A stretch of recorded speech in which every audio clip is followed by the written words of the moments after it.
Price दे दिया उनको। जो भी हमने एक पूरा, मैं जाने से पहले मैंने उनके लिए एक बुकलेट बना दी थी कि क्या हमारा प्रोडक्ट बेटर है, क्यों हमारा प्रोडक्ट बेटर। तो मैंने कहा कि मैं प्रोडक्ट बेस्ट लूंगा, मेरे को ये नहीं है कि पैसे से कोई मतलब नहीं, पैसा चाहे जितना मर्जी लगे, लेकिन product I will by the best.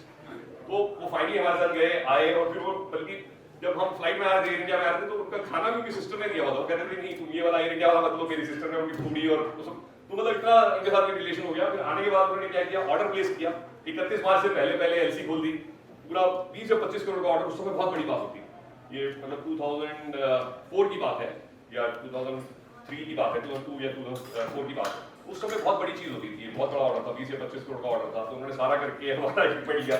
फिर उसके बाद में जब फाइनली उन्होंने बुलाया, मतलब उनके जो कॉन्फिडेंट थे, उन्होंने मुझे बोला कि सिंपल साहब मिस्टर आर टी गुप्ता ने मैसेज भेजा आपके लिए कि आपको यूज नहीं कर रहे थे। He was not using you. तो मैंने कहा you will, your will power will also increase. आपने अरुणिमा सिन्हा का नाम सुना होगा। अरुणिमा सिन्हा लखनऊ से, ये हमारी she was an athlete, she is athlete.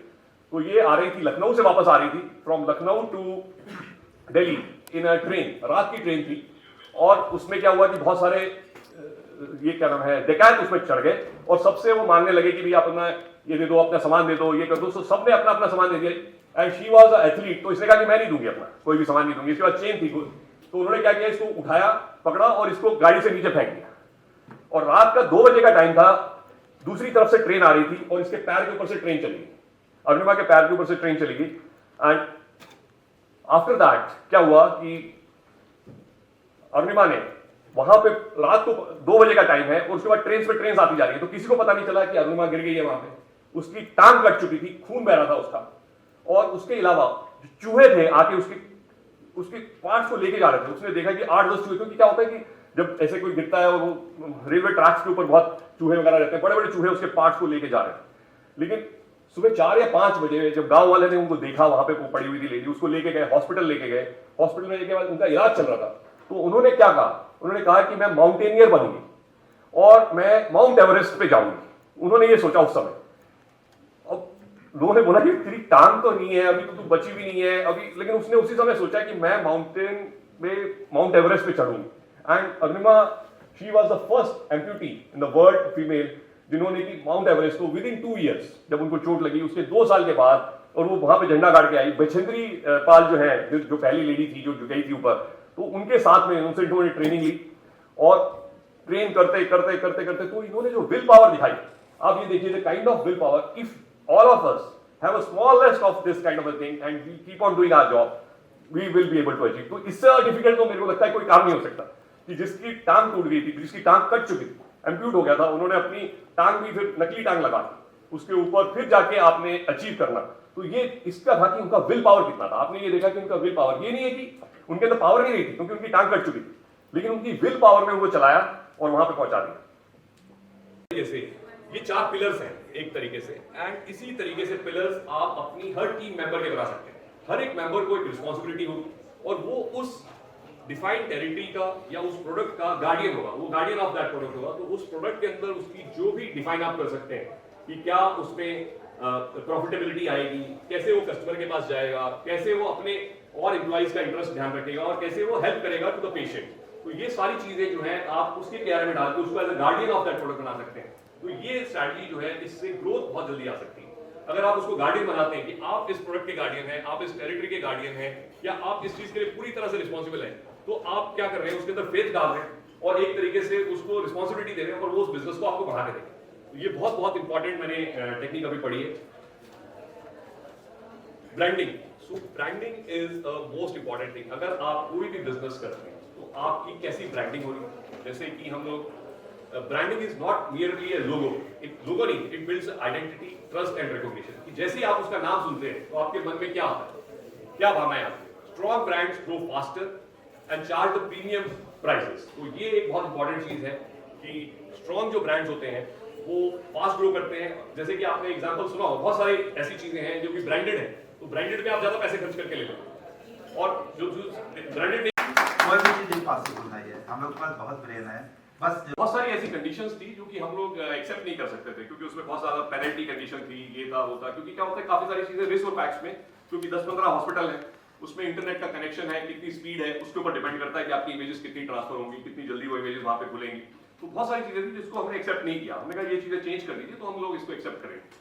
लेकिन वहां पे फिर हुआ कि हमारे सर्विस हेड थे और उनके जो सर्विस की टीम थी वो भी चेंज हो गई। मतलब बहुत सारी चीजें ऐसी होती थी। So we finally there was a guy came from जी, वो उनके सर्विस हेड उनके करीब के ऑर्डर, कॉम्प्रिहेंसिव मेंटेनेंस कॉन्ट्रैक्ट, ये वो, फिर उसके बाद रिपीट होते रहे ऑर्डर सारा कुछ। उसके बाद जब फ्यूजी में भी आए तब भी उन्होंने फुल फील्ड डिजिटल मैमोग्राफी हमारे से ली। तो मतलब इस तरीके से जो रिलेशनशिप है उसमें हमें ये नहीं सोचना है कि भाई मतलब वो होगा कि नहीं होगा। मतलब आप जो कर्मण्यवादी कारस थे, तो मैं उसी चीज को देख के चला था। मैंने कहा था कि अगर मेरा काम है कि मेरे को कोटेशन देनी है, मैंने जाके वहां पे प्रेजेंटेशन देनी है, उनको कोई भी चीज उसकी सॉल्व करनी है, तो वो करेंगे।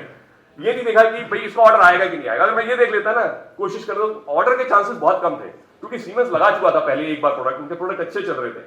लेकिन वो नेक्स्ट टाइम जब लेना है तो वो डेफिनेटली रिपीट करता है। अगर वो प्रोडक्ट अच्छा चल रहा है, आपके साथ अच्छा है, वो उसमें चांसेस कम थे। लेकिन मेरा मानना ये था, मैंने कहा यार हम अपना काम करते हैं, गीता के उपदेश के हिसाब से अपना काम करते हैं। हमारा काम क्या है, कस्टमर ने बुलाया है तो हमें जाना है, हमें उसको प्रेजेंटेशन दे के आना है, हमें उसे बताना है कि क्या कॉन्फ़िगरेशन चाहिए, नहीं चाहिए। तो करते करते करते करते इतना रिलेशनशिप डेवलप हो जाता है कई बार। एंड मैं इनका भी एग्जांपल देता हूँ। सरल डायग्नोस्टिक्स में तो डॉक्टर रवि गुप्ता सर हमेशा जी के प्रोडक्ट्स लेते थे, और वो सर्विस सिर्फ इसलिए प्रोडक्ट लेते थे कि सर्विस जी की बहुत अच्छी।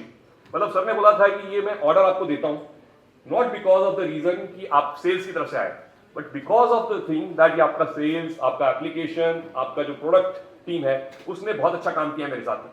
तो इस तरीके से रिपीट करते रहते थे। तो इनके साथ भी मैंने इनके पापा से बात की। जब हमने जी छोड़ दिया उसके बाद में क्या हुआ कि इन्होंने एक बड़ा ऑर्डर दिया, वो सीमेंस को दिया। तो मैं भी हैरान था। मैंने सर से फोन करके पूछा, मैंने कहा सर आपने मतलब इतना बड़ा चेंज, मतलब क्योंकि आप तो जी के ऐसे कस्टमर थे कि जो 20 साल से आप लगातार पहले 1.5 टेस्ला एमआरआई लिया, फिर 1.5 टेस्ला लिया।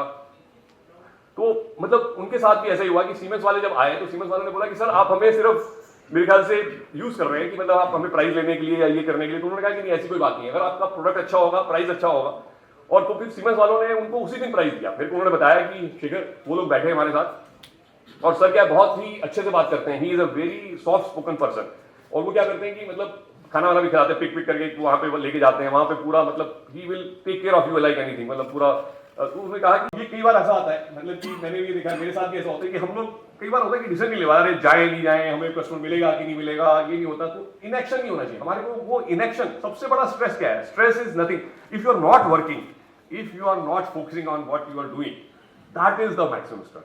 अगर आप अपना काम कर रहे हो ना तो स्ट्रेस खत्म कर, चाहे आपको रिजेक्शन मिल रही है, चाहे आपको कस्टमर मिल रहा है या नहीं मिल रहा है। लेकिन अगर आप उसको रिजेक्शन को नहीं ले रहे हो, और मैंने ये भी देखा, मैंने यहाँ पे बहुत सारे लोग बैठे हैं, मुकेश गुप्ता जी की भी स्टोरीज हैं, मैं राजेश टिकरमानी जी से भी मिलता हूँ, तो इनके साथ हम लोग मतलब ऐसे छोटे छोटे कस्टमर्स के पास चले जाते हैं, मतलब जो कहीं पे भी होंगे, गांव में होंगे, कहीं पे भी होंगे, जाएंगे कस्टमर के साथ, ऑर्डर लेंगे और ऑर्डर लेके आएंगे। चाहे वो ऐसे रिजेक्शन मिले, कई जगह से मिलता है ऑर्डर, कई जगह से नहीं मिलता, लेकिन उससे कोई फर्क नहीं पड़ता, अपने काम करना है।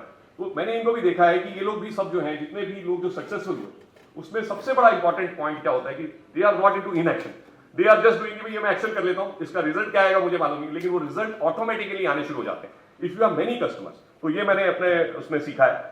अगर हम उसको ये बोलते हैं कि is a 1 lakh rupees the cost of the machine, the rate of interest is 9%। So if you give a 10% advance, suppose 1 crore की मशीन है या 10 करोड़ की मशीन, कोई भी एक मैं एग्जांपल लेके चल रहा हूं यहाँ पे, तो बैलेंस आपको कितना देना है? 90,000। आपका टेन्योर कितना होता है? जैसे आप कहीं बैंक से लोन ले रहे हैं तो उसमें 60 का होगा, पर पेशेंट सेविंग कितनी होगी आपकी? 100 रुपीज अगर होगी। ईएमआई आपका इसमें आता है around 2,000 rupees per month, and total EMI 5 साल में आपको देना 1,24,000 रुपए। तो आप इसको मल्टीप्लाई कर सकते हैं अपने हिसाब से जैसे भी है। तो ब्रेक इवन इसका कितने पे निकलेगा? 20 और 21 पेशेंट्स पर मंथ पे आपका निकलेगा। एंड आपको number of patients consider important.